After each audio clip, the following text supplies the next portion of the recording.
سورۃ البقرہ آیت نمبر ہے 197۔ الحج اشہر معلومات، اور حج کے مہینے معلوم ہیں۔ فمن فرض فیہن الحج، بس جو کوئی فرض کر لے، مقرر کر لے ان دنوں میں یا ان مہینوں میں حج کرنا، فلا رفث ولا فسوق ولا جدال فی الحج،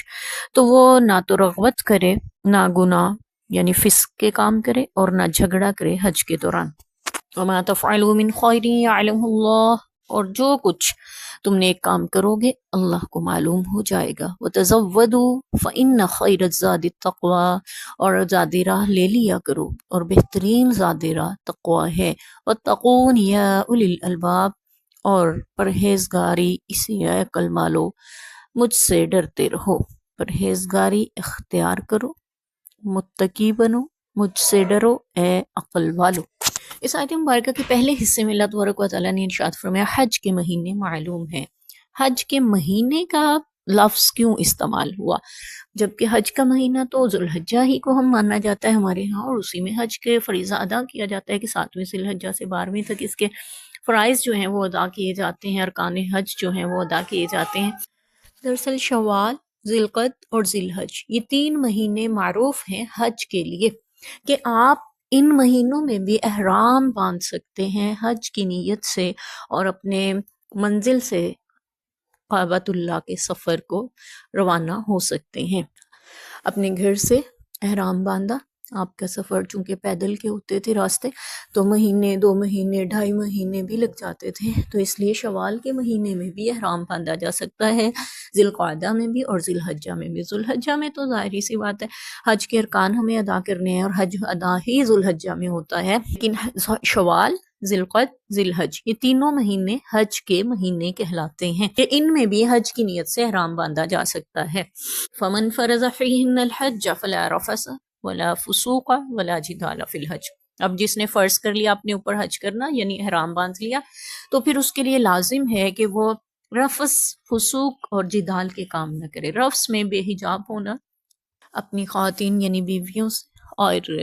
نکاح کرنا، پیغام نکاح دینا، اس سے متعلقہ امور پہ بات کرنا، یہ تمام امور منع ہو جاتے ہیں اور احرام کی پابندیوں میں شمار ہوتے ہیں، جس میں فسق کے کام، گناہ کے کاموں سے بھی بچنا، اور جدال، لڑائی جھگڑا کرنا اپنے ماتحتوں سے، اپنے ساتھیوں سے اور اپنے جیسوں سے، لوگوں سے جھگڑنا، یہ سب منع ہو جاتے ہیں۔ اور احرام کی پابندیوں میں بھی کچھ چیزیں شمار ہوتی ہیں۔ خوشبو نہیں لگا سکتے آپ، خوشبو والے صابن، خوشبو کا شیمپو اور خوشبو والی چیزیں استعمال نہیں کریں گے۔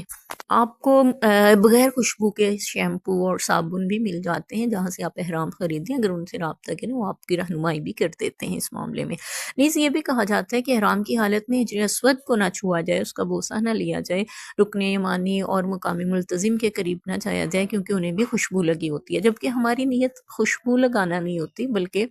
حجر اسود کا بوسہ لینا یا اس کا استلام کرنا یعنی اسے چھونا ہوتی ہے، تو ہم خوشبو نہیں لگا رہے ہوتے، نہ اس نیت سے جا رہے ہوتے۔ ہاں، نیت کے ساتھ ارادتاً خوشبو لگانا جائز نہیں ہے، اور حدیث پاک میں ہمیں ملتا ہے نبی پاک صلی اللہ علیہ وسلم کے سر اقدس میں خوشبو لگائی، بدن پہ ملی گئی، پھر آپ اس سے نہائے، اور اس کا اثر اگر باقی رہ گیا تو آپ نے اس کو رہنے دیا اور احرام باندھ لیا، یعنی آپ سے خوشبو آ رہی تھی جبکہ آپ نہا چکے اچھی طرح سے، اس کے باوجود اس کا اثر باقی تھا، سر میں چمک باقی تھی، تو پھر آپ نے اس کو برا نہیں جانا، یعنی از خود جو باقی رہ جائے یا کہیں سے آ کے مل جائے تو اس کے بارے میں پھر یہی فتویٰ دیا جاتا ہے کہ اس میں ہماری نیت شامل نہیں ہوتی خوشبو لگانے کی، واللہ عالم۔ خوشبو نہیں لگائیں گے، مرد سلا ہوا کپڑا نہیں پہنیں گے، اپنا سر نہیں ڈھانپیں گے، جوئیں نہیں ماریں گے، اور اپنے بال صاف نہیں کریں گے، نہ ہی کٹوائیں گے، نہ منڈوائیں گے، سر کے ہوں یا پورے بدن کے کہیں سے بھی۔ نکاح اور سے متعلقہ امور پر بات چیت اور نہیں کریں گے، اور نکاح بھی نہیں کریں گے، منگنی کا پیغام بھی نہیں دیں گے، یہ سارے امور منع ہو جاتے ہیں۔ جوتا بھی ایسا نہیں پہنیں گے جس سے آپ کے ٹخنے چھپ جائیں، شکار نہیں کریں گے، خشکی کا شکار جائز نہیں ہے، دری کا شکار یعنی سمندر کا شکار جائز ہے، اگر آپ سمندری سفر پہ ہیں، احرام کی حالت میں ہیں تو آپ مچھلیاں وغیرہ پکڑ سکتے ہیں، سمندر کا شکار کر سکتے ہیں۔ درخت اکھاڑنا، سبزہ کاٹنا، یہ سب ممنوع ہو جاتے ہیں۔ احرام کی حالت میں حدود حرم سے درخت نہیں آپ کاٹ سکتے ہیں، حدود حرم میں ویسی درخت کاٹنے کی اجازت نہیں ہے۔ نماز کی حالت میں البتہ مرد اپنے کندھے ضرور ڈھانپیں گے، لیکن جب عمرہ کر رہے ہیں، طواف کر رہے ہیں، اس وقت اپنا دایاں کندھا کھلا رکھیں گے۔ خواتین خواتین اپنے لباس میں ہی احرام کی نیت کریں گی۔ باقی تمام امور جو ہیں وہ ان کے لیے وہی ہیں جو مردوں کے لیے ہیں، شکار نہیں کرنا، بال نہیں کاٹنے، خوشبو نہیں لگانی، اور نکاح سے متعلقہ امور پہ بات نہیں کریں گی۔ ہاں، دستانے بھی نہیں پہنیں گی اور نقاب بھی پہننے کی اجازت نہیں ہے احرام کی حالت میں خواتین کے لیے۔ نقاب نہیں پہنیں گی لیکن چہرہ ڈھانپیں گی، اور چہرہ ڈھانپنے کی صورت یہ ہے کہ وہ اپنی چادر کا پلو اپنے سامنے لٹکا لیں اس انداز سے کہ ان کو رستہ بھی دکھائی دیتا رہے اور اپنا پردہ بھی کیا رکھ سکیں۔ ہاں، چہرہ کھولنا چاہیں تو بھی حالت احرام میں اجازت ہے، وہ اپنا چہرہ کھلا رکھ سکتی ہیں، اللہ عالم۔ اور جو بھی تم نیکی کرو گے اللہ کو خوب معلوم ہے، یہ اللہ تعالیٰ جان لیں گے، اس کو اچھی طرح دیکھ لیں گے، جو بھی شخص جیسی نیکی کرے گا۔ اور پھر مزید فرمایا تزودوا فإن خیر الزاد التقوی، اور تم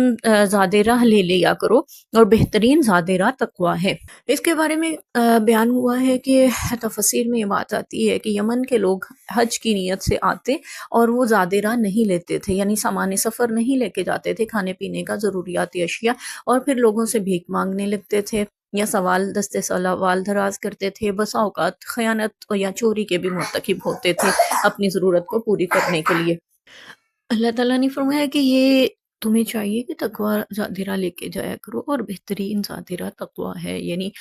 سوال سے بچنا اور چوری سے بچنا، بھیک مانگنے سے بچنا، خیانت سے بچنا، یہ تقوی ہے اور یہ بہترین زادرہ ہے۔ اور بچنے کے لیے ضروری ہے کہ تم زادرہ ساتھ لے کے جایا کرو،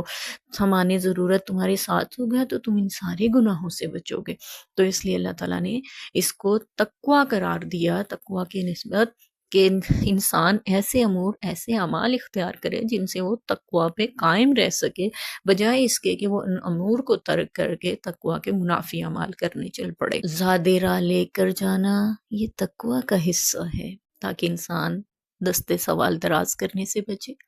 بھیک مانگنے سے بچے، لوگوں کے سامنے سائل بننے سے بچے، خیانت اور چوری جیسے برے اعمال قبیحہ سے بچے، اور خود دوسروں کی مدد کرنے کے قابل ہو اور دوسروں کو ان کی ضرورت کی چیزیں بھی مہیا کر سکے۔ اس لیے زادرہ لے کر جانا، زادرہ کا ہونا یہ تقوی ہے، اور بہترین زادرہ تقوی ہی ہے۔ اللہ کا ڈر، اللہ کا خوف، ایسا ڈر جو ہمیں گناہوں سے روک دے، یہ اصل میں تقوی ہے۔ وَاتَّقُونِ يَا أُولِي الْأَلْبَابِ، اے عقل والو،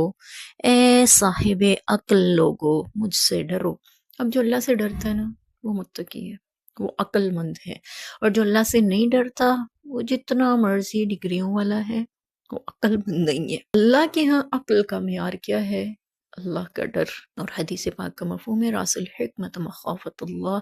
دانائی کی بنیاد، عقل مندی کی بنیاد اللہ کا ڈر ہے۔ اللہ کا ایسا ڈر جو ہمیں گناہوں سے روک دے، وہی تقوی ہے، اور یہی ڈر بلال حبشی رضی اللہ عنہ میں تھا،